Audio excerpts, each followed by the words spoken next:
We didn't feel like the Kyoto Treaty was well-balanced. It didn't include developing nations.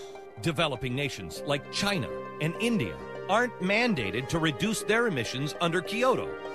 That's a big problem for the U.S., especially since many developing nations are big polluters. It used to be thought that by 2020, that China was going to pass the United States in carbon dioxide emissions.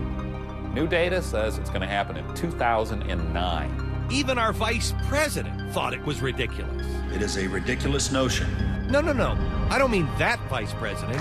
I mean this one. We will not submit this for ratification until there's meaningful participation by key developing nations. Yeah, you heard right. Back in 1997, Al Gore set the standard that the U.S. will not comply with Kyoto as long as big polluters like China don't have to. That's the Gore standard. That standard still has not been met. That was the standard George Bush articulated too, but he's mean.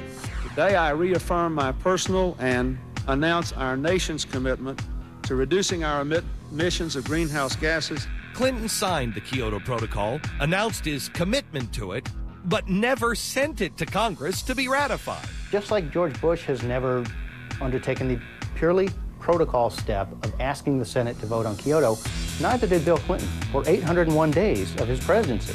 Why? Because they knew the Senate had already voted down a Kyoto-type deal by the razor-thin margin of 95 to 0.